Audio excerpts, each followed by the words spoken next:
آه، عمري ما كنت متخيلة إن اللي حصل ده يكون سببه جوز أمي، ولا في أسوأ كوابيسي كنت متخيلة إن راجل المفروض يكون أمان يبقى سبب دمار حياتي. أنا اسمي سمر محمود، عندي دلوقتي 36 سنة، وأحب أحكي لكم حكايتي من الأول، يمكن بنت تسمع وتفوق قبل ما تضيع زيي.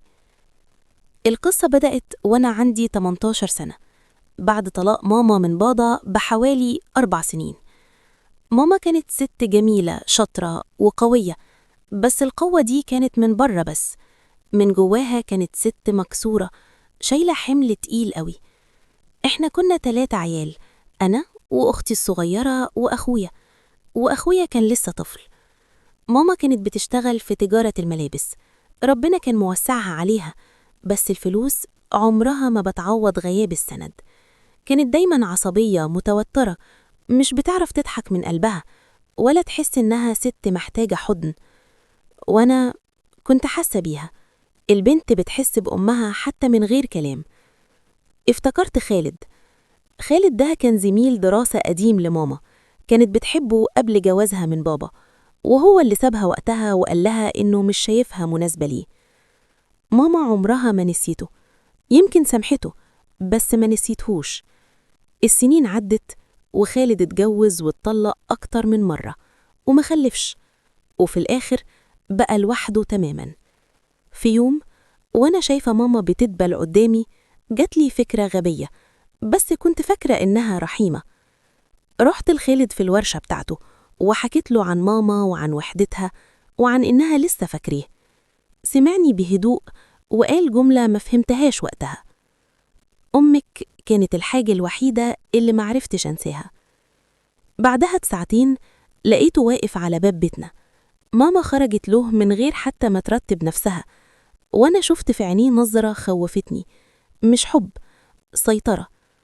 بعدها بشهور اتجوزوا، بس في السر، كان شرط ماما، وخالد وافق لأنه ما كانش عايز مسؤولية، لا عاش معانا ولا شال مصروف ولا شارك في أي حاجة.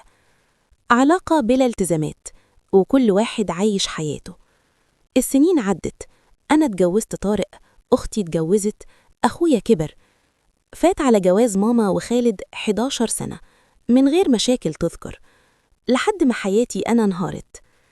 طارق كان شكله محترم، بيصلي، مهندس، كلامه موزون. بعد الجواز اكتشفت الحقيقة: مدمن مخدرات.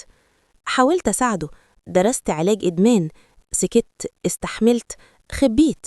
كنت فاكرة الصبر هيغيره، بس الصبر ما بيغيرش المدمن، بيكسر اللي معاه. وصل بيه الحال إنه يبيعني حرفياً، وسابني مرة مع تاجر مخدرات علشان ياخد جرعته.